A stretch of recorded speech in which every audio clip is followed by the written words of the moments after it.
धृतराष्ट्र कहते हैं, हे द्वारिकाधीश, मैं एक पिता हूँ। मैं आपको समझा नहीं सकता कि एक पिता की विवशता क्या होती है। भगवान कृष्ण कहते हैं धृतराष्ट्र से कि परंतु आप भी तो पांडवों के ज्येष्ठ पिताश्री हैं, आप उनके विरुद्ध कैसे जा सकते हैं। पांडव आज भी आपको अपने पिता के समान ही मानते हैं।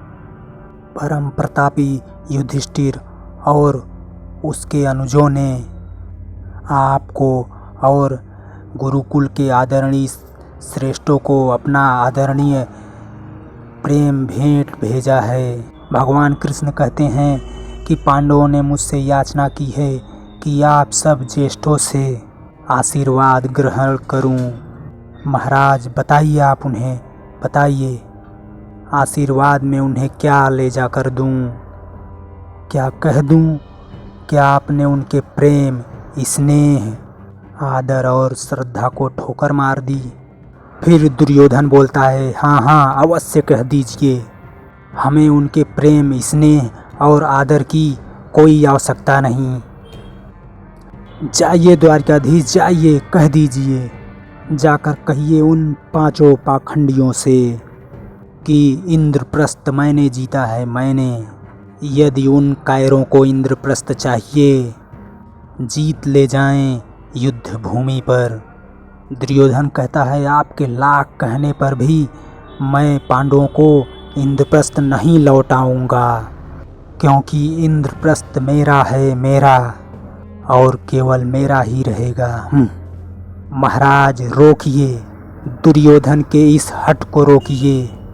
आपका ये पुत्र झूठे मान गुमान हट के लिए विनाश के उस जंगल में भटक न जाए, यहाँ से निकलने का कोई रास्ता ना हो।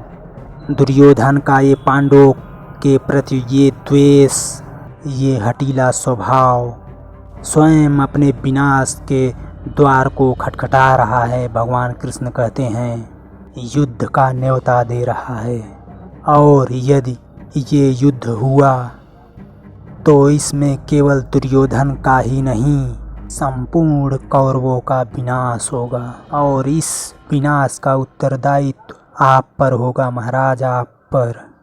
दुर्योधन बोलता है, द्वारिकाधीश आप हमारे आदरणीय हैं, परंतु इसका अर्थ ये नहीं कि आप शांति दूत बनकर महाराज को भड़काएं, उनको युद्ध की धमकी दें। ये मैं कदापि नहीं सह सकता। आपकी भलाई और आदर इसी में है कि आप उन पांडवों की गुणगाथा बंद करके चुपचाप बैठे रहिए। और बीच में भीष्म पितामह बोलते हैं, दुर्योधन अपनी जीवा को लगाम दो और सत्य सुनना सीखो। द्वारिकाधीश के प्रति ऐसे शब्द शोभा नहीं देते दुर्योधन। भगवान के प्रकोप से डरो दुर्योधन। दुर्योधन कहता है, डरते वो हैं जो कायर होते हैं पितामह, मैं किसी के प्रकोप से नहीं डरता, क्योंकि दुर्योधन एक स्वयं प्रकोप है। हाँ हाँ प्रकोप है। भगवान कृष्ण बोलते हैं, ठीक कहा तुमने दुर्योधन, तुम एक प्रकोप ही हो।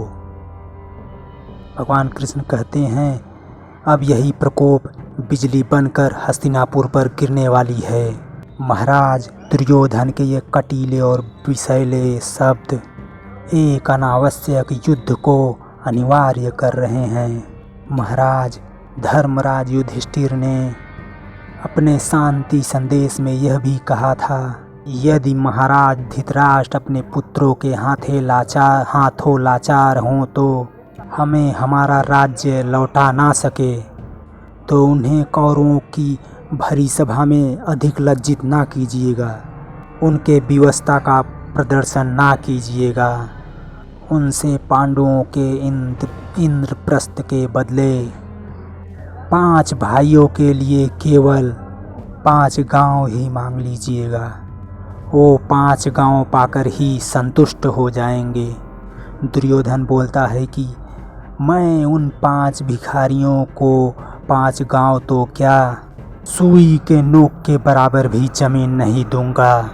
ये मेरा अंतिम और अटल निर्णय है। धृतराष्ट्र बोलते हैं, हे मधुसूदन, मेरे मन में प्रिय पांडवों के प्रति कोई पाप भावना नहीं है। मैं आज भी उन्हें उतना ही प्रेम करता हूँ जितना कि मैं अपने पुत्रों को करता हूँ। हे जनार्दन, तुम तो सब जानते हो, मेरा शरीर अवश्य इस राज सिंहासन पर बैठा है, परंतु मेरी आत्मा को किसी ने संबंधों के जाल में फंसाकर किसी अंधेरे कारागार में बंदी बना लिया है। मैं इस संबंध में विवश हूँ, मैं कुछ नहीं कर सकता, विवश हूँ। भगवान कृष्ण कहते हैं, महाराज धृतराष्ट्र, आप अपनी विवशता का दुखड़ा रो करके अपने कर्तव्य से मुंह नहीं मोड़ सकते, इससे भाग नहीं सकते।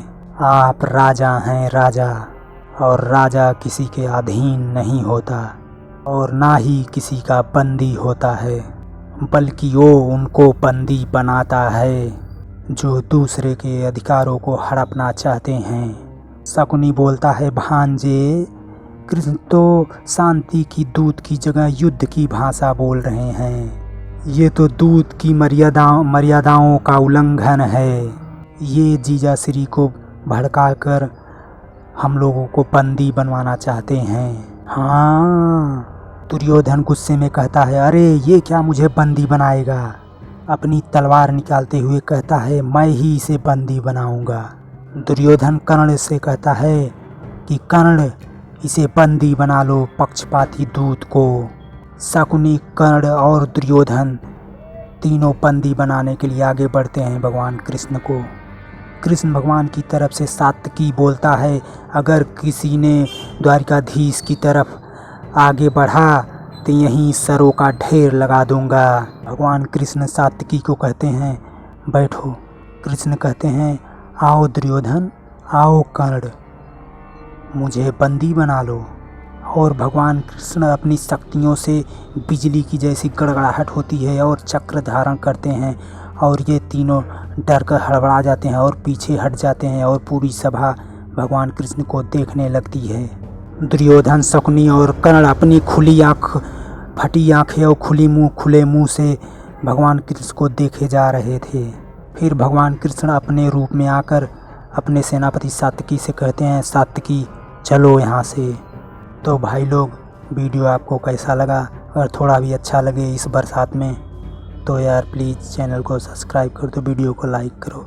धन्यवाद, थैंक यू, जय हिंद।